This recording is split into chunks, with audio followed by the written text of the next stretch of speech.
Assalamu alaikum. This presentation is on the significance and the management of abnormal vascular patterns on the surface of the vocal folds.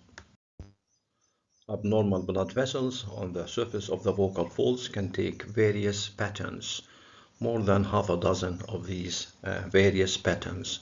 They can basically be categorized into two groups: those vessels that run parallel to the vocal fold edge, like this varix or the ectatic blood vessel, or even the meandering blood vessel with lots of zigzags and twists.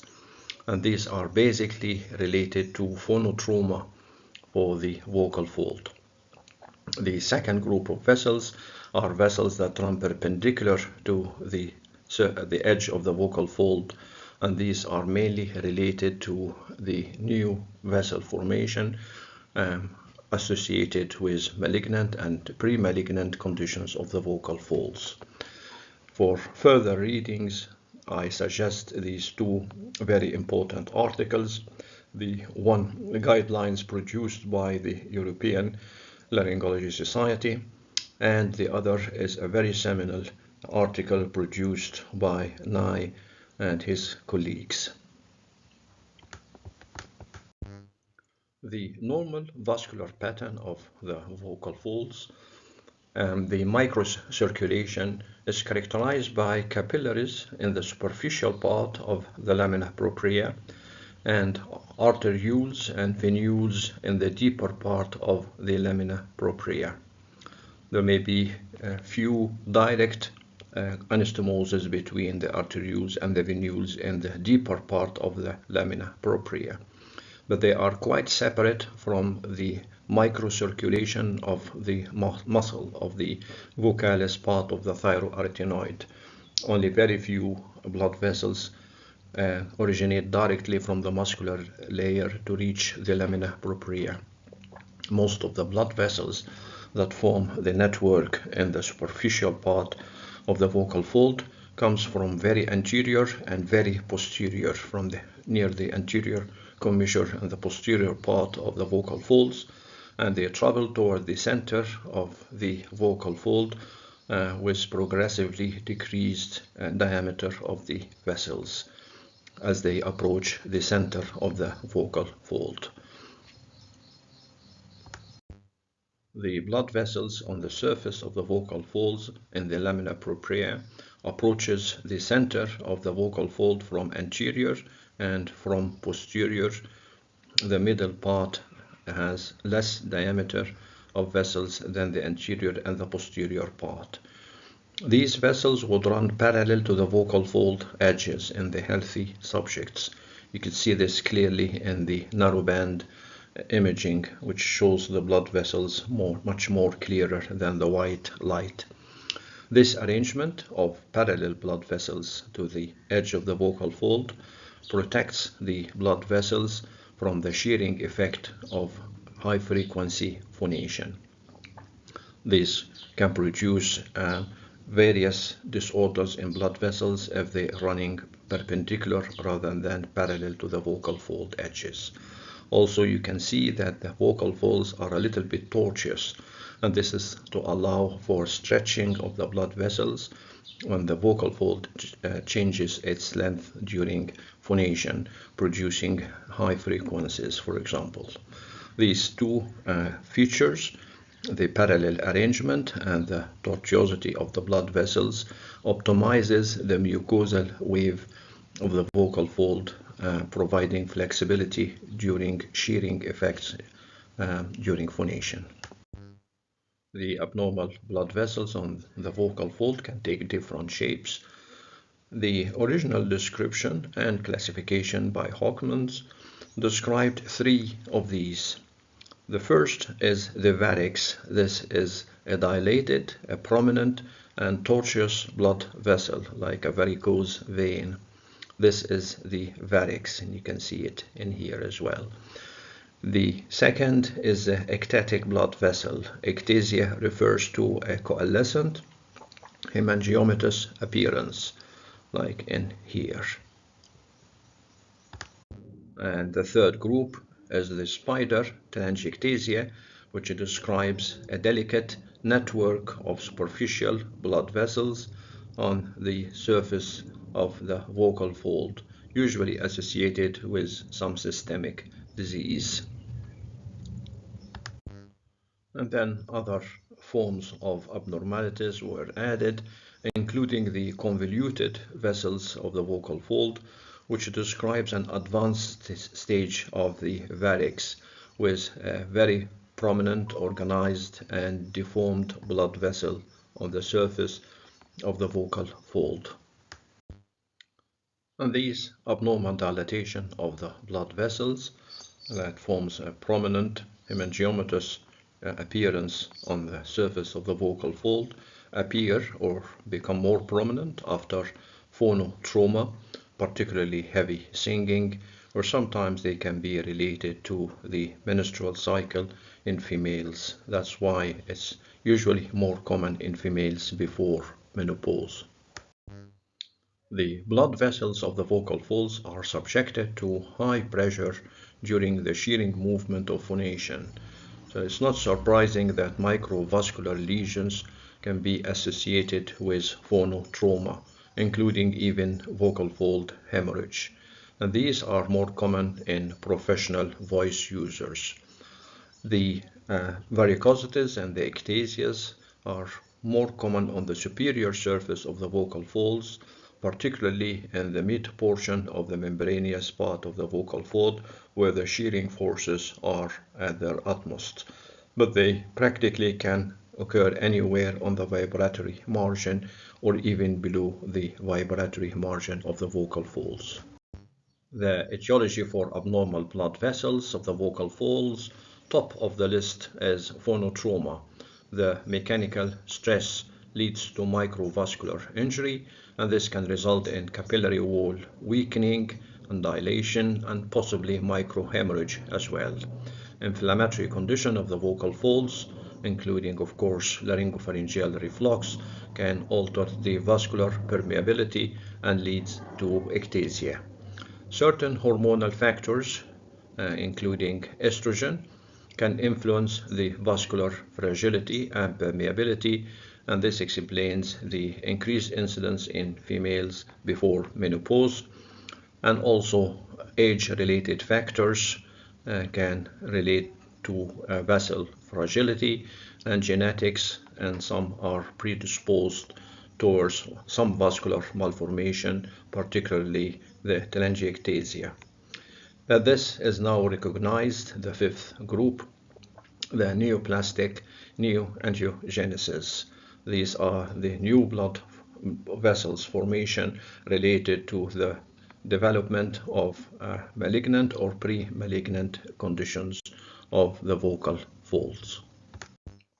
There are two different pathogenic origins. This is just a practical dichotomous distinction between two groups of pathogenic vocal fold blood vessels. The first is the longitudinal vessels parallel to the edge of the vocal fold, mostly benign and related to phonotrauma and may be reversible. The second is the blood vessels perpendicular to the vocal fold edges, and these are related to new formation of either malignant or pre-malignant lesions, and they are not reversible. They need to be treated. So this is basically the two principal groups of vascular changes in the vocal folds: those that run longitudinally parallel to the vocal fold edges and those that are perpendicular to the vocal fold edge.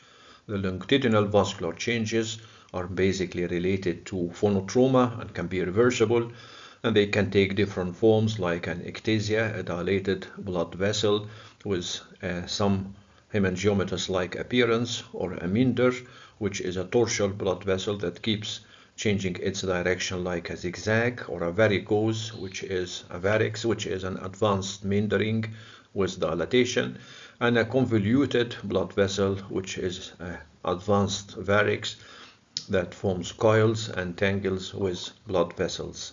There would also be a general increase in the number of the blood vessels, an increase in their diameter, an increase in their branching, and what is also important, abrupt change of the vessel direction during its course.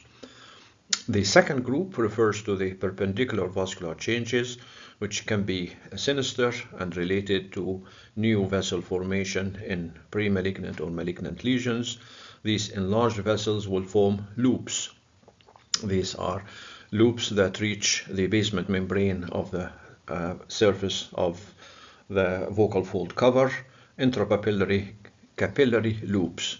They can have wide angle or narrow angle turning points, and seeing them from the top, they can take different forms like dots, or they can form worm-like vessels, or they can form spirals with different morphology and bizarre course. So the vocal fold submucosal vessels network starts with vessels from anterior and posteriorly and from the ventricular side of the vocal fold. These vessels branch repeatedly as they pass closer to the mid portion of the vocal folds and form smaller network of capillaries that can be more obviously seen using narrow band imaging rather than the white color. The narrowband imaging would show the branching vessels in green and show the network of the capillaries in dark brown. So these changes in either the vessels, the feeding vessels, or the capillary network would become very obvious, particularly when the capillaries start to form loops, and these loops would grow perpendicular to reach the surface, the basement membrane of the vocal fold epithelium, and form loops in the interpapillary part of it. So these network of capillary will form these loops going towards the surface, and this loop can branch either with a narrow angle or a wide angle branching as they approach the surface of the vocal fold. Seeing them from the top, seeing them from the surface of the vocal fold, they can take different shapes. They can form dots, or they can form coils, or they can form worm-like appearance. This is the appearance from contact endoscopy from the top, and this is a cross-sectional diagram. These perpendicular vessels that grows towards the surface and form these interpapillary capillary loops are associated with the perpendicular vascular changes, and they form these intraepithelial papillary capillary loops that is associated with the new vessel formation in malignant and pre-malignant lesions.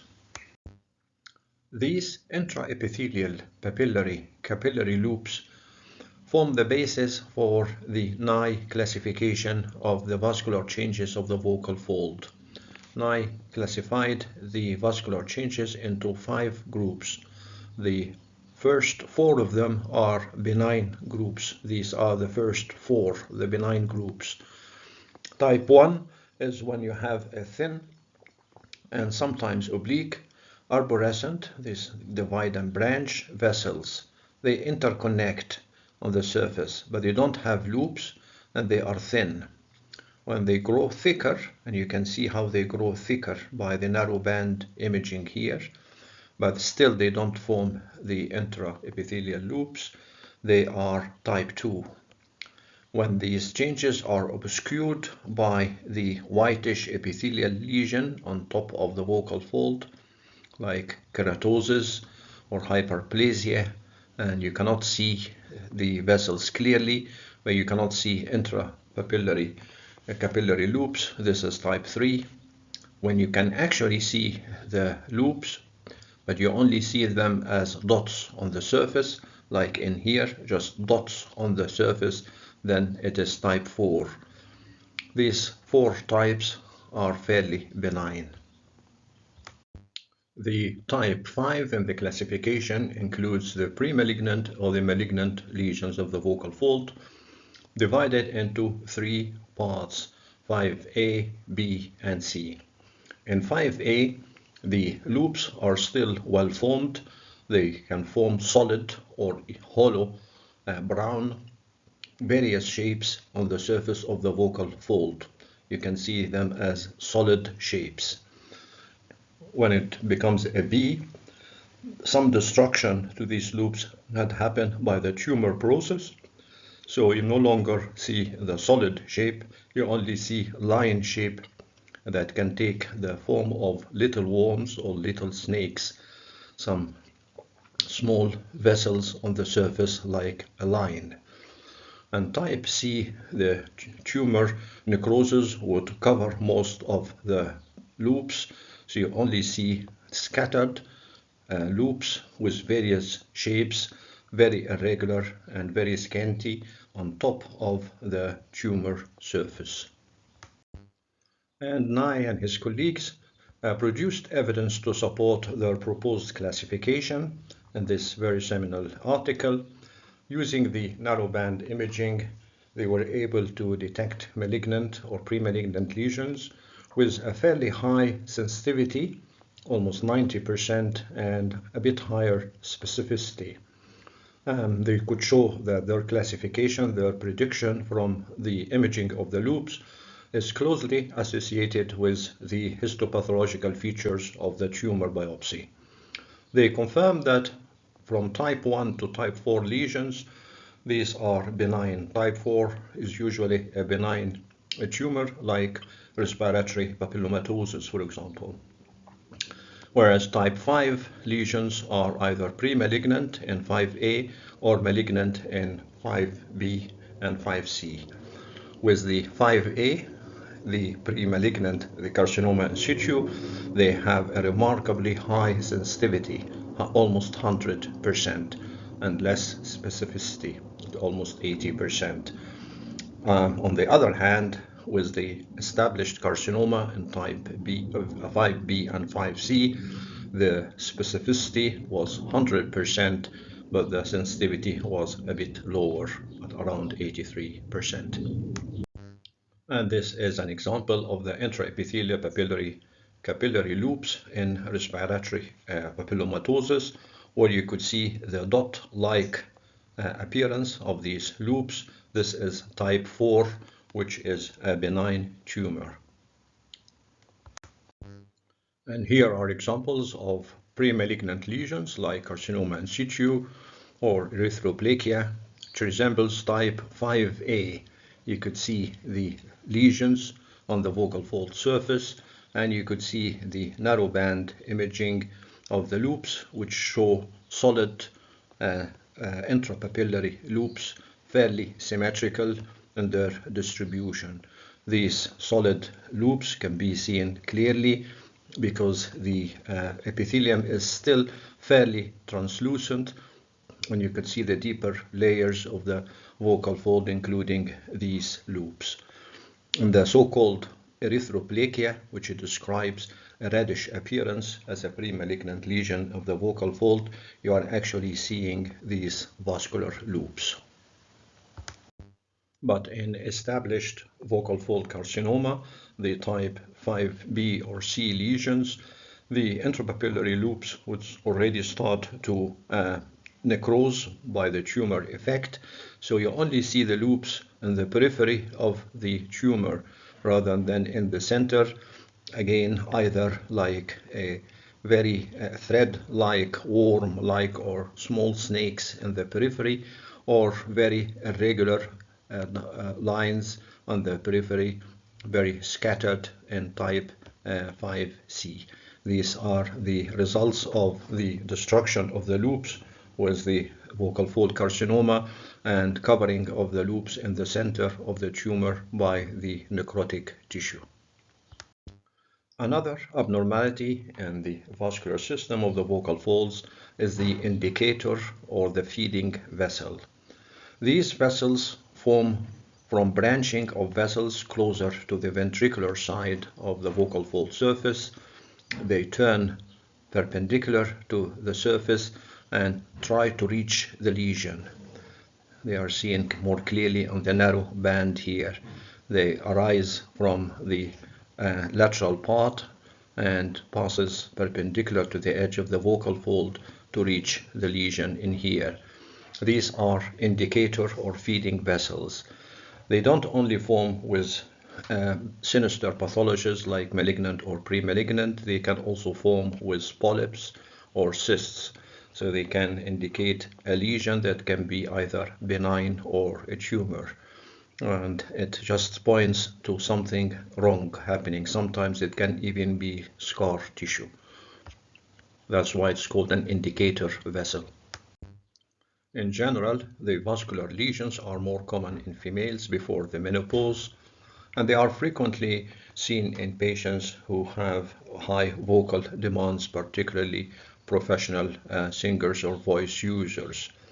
They sometimes can present with recurrent vocal fold hemorrhage as well, plus their lesions.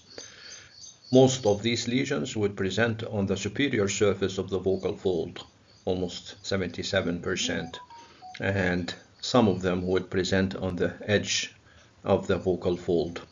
And most of the lesions would be in the middle third of the membranous vocal fold, which is the area of the greatest aerodynamically induced shearing stress during phonation. How do these vascular lesions present? If the lesions are early or small on the superior surface of the vocal fold, they may remain asymptomatic or have very subtle symptoms, because they don't cause intrinsic stiffness or mass loading effect on the vocal folds. But if they happen to be on the medial vibratory edge of the vocal fold, they can start to cause dysphonia due to the mass loading effect or disruption of the mucosal wave. So dysphonia can be the initial symptom, together with voice fatigue and intermittent voice loss. There would also be an effortful phonation and loss of easy onset phonation as well. In professional voice users, the symptoms may be a bit different. They can describe a decreased vocal range or difficulty in gliding the voice into the high soft notes. They can describe higher phonatory threshold pressure necessary to produce the proper sound, and this higher pressure would actually cause a vicious circle because it would lead to more trauma and injury to the microcirculation, causing further disruption and microvascular injury. Sometimes they can present with severe sudden dysphonia resulting from acute subepithelial haemorrhage. And the evaluation can be carried out with the usual flexible or rigid laryngoscopy using the white light that can visualize the vascular lesion if it is very evident. Or better still, you can use the high definition laryngoscopy with the narrow band imaging. Here you use only filtered light to visualize the mucosal and the submucosal microvascular arrangement, as you can see it more clearly here compared to the white light image. Stroboscopy can be helpful to show a disruption of the mucosal wave in cases of associated pathology like a vascular polyp, or sometimes the mass loading effect of lesions on the medial border of the vocal fold. The examination will show the different forms of the vascular lesions and would be helpful in taking the therapeutic decisions. Here, for example, you see a small ectasia that becomes more prominent during singing, and this may require a laser. Here you could see a more prominent varix and some ectasia on the other side, and this becomes much more prominent during the menstrual cycle and can be treated by hormones therapy. Here you could see multiple branching of the blood vessels, multiple dilated, but without formation of the varix, and these can be treated with voice therapy and voice hygiene. Here you could see vessels going away from a central point in both directions with various branching. These would usually be associated with a lesion somewhere here. It can be a small sulcus vocalis or a mucosal bridge that requires examination under anesthesia, or you can see a small vascular polyp in here that requires not only excision but also lasing of the feeding vessel. The pathology associated with the longitudinal vascular abnormalities would show dilated capillaries and venules in the lamina propria, sometimes associated with certain amount of fibrosis and hemosiderin-laden macrophages, particularly after a previous hemorrhage. But there may be also signs of epithelial hyperplasia or inflammation. In the perpendicular blood vessels abnormalities, there would be some changes in the epithelium.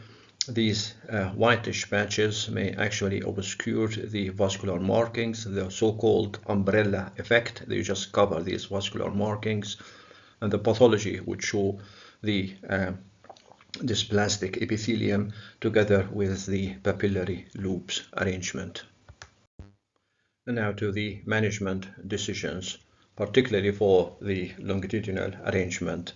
These are usually reversible, and you can start the treatment conservatively with voice therapy, particularly for the professional voice users, together with voice hygiene. Some medical treatment can sometimes be needed to control laryngopharyngeal reflux, or with estrogen progesterone modulation if the symptoms are linked to menstrual cycles, for example. If surgery is indicated, then 3 different approaches can be discussed. The first is just a cordotomy to evacuate a subepithelial hemorrhage. The second is a microflap resection of a vascular lesion, and the third is the use of laser, whether it is carbon dioxide, this is the oldest version, or the pulsed laser or KTP to coagulate or vaporize the abnormal blood vessels. The patients who would benefit from surgery are the patients who present with recurrent hemorrhages in the subepithelial part of the vocal fold, or if the patient has an associated mass lesion like a polyp, a vascular polyp in the vocal fold, or describes a voice limiting symptoms, or has the lesion on or nearby the medial edge of the vocal fold, the vibratory margin that may interfere with the vibration or the glottic closure, or when the symptoms of dysphonia or voice fatigue is caused by a vascular lesion that engorges during heavy voice use, like long singing, or of course if there is any suspicion of a sinister underlying pathology in perpendicular blood vessels, and to evacuate a hematoma in case of acute subepithelial hemorrhage that does not settle conservatively. On the other hand, the patients who may not benefit from surgery, and so there is no strong indication for surgery, are the patients who are asymptomatic and their lesions does not look like there is a significant risk of hemorrhage, or in patients who have vascular abnormalities that is related only to the menstrual cycle, because these can be treated by hormone therapy, or in patients who have telangiectasia associated with Osler-Weber's-Rendo syndrome, or in professional singers, particularly the high sopranos, who have minimal symptoms because of the increased risk of adverse effects on their performance that can be associated even with minimal post-operative stiffness. This can outweigh any benefit of surgery.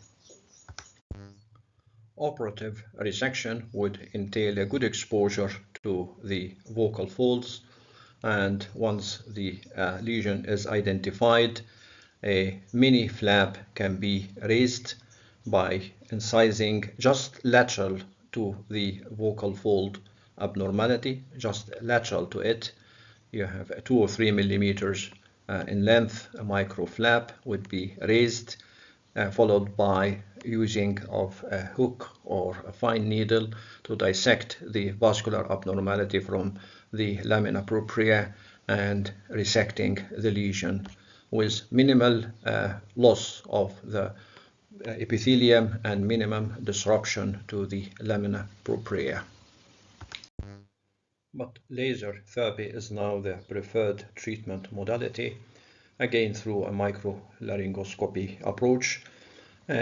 Carbon dioxide laser was initially used in the defocused mode with brief pulsing mode and low power setting, 1 to 2 watts. This is used to coagulate an offending vessel like a varix or an ectasia at 2 or 3 different spots along its length. This may be now superseded by photoangiolytic lasers like the pulse dye laser or the KTP. They can be sometimes used in an outpatient setting, and they are used to obliterate the vessels without surgical intervention, targeting the hemoglobin in the vessel's tissues, and this is usually quite effective. The KTP 532 laser can be used for photocoagulation of small vascular lesions, because the laser beam will be very well absorbed by the hemoglobin and the damage to the epithelium is minimum.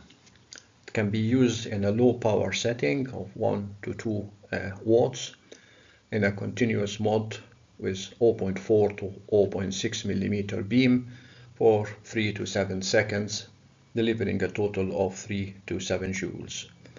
It's not recommended to use the KTP for things like a hemorrhagic polyp or a hematoma after a subepithelial vocal fold hemorrhage, because these lesions would require a higher doses and can cause more scarring because there is little blood flow inside, and the photocoagulation is either impossible or requires too much laser energy. These lesions, the vascular polyps or the subepithelial hematoma, are better treated by open surgery resection.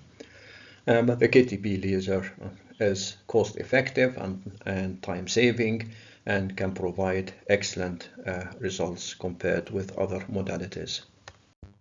And finally, the management of the acute subepithelial vocal fold hemorrhage. Stroboscopy can be helpful here to differentiate between two types of subepithelial hemorrhage: the small vascular blush due to capillary leakage, or the patient who presents with a hematoma. This can be resolved spontaneously with voice rest and conservative management, and this may require surgical evacuation.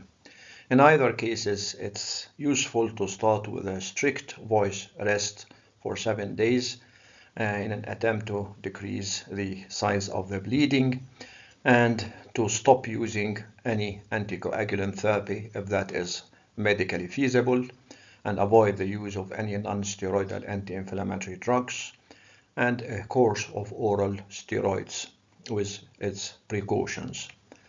If the lesion resolves, well and good. If not, then a decision to evacuate the hematoma can be useful to prevent further scarring and stiffness of the vocal fold. This is usually done by a lateral chordotomy and evacuation of the hematoma.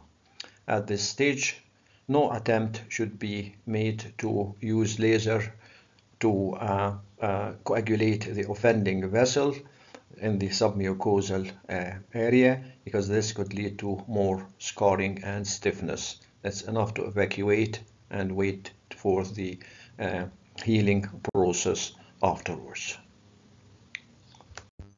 By this, we come to the end of this presentation on the abnormalities of the vascular patterns of the vocal folds. Assalamu alaikum.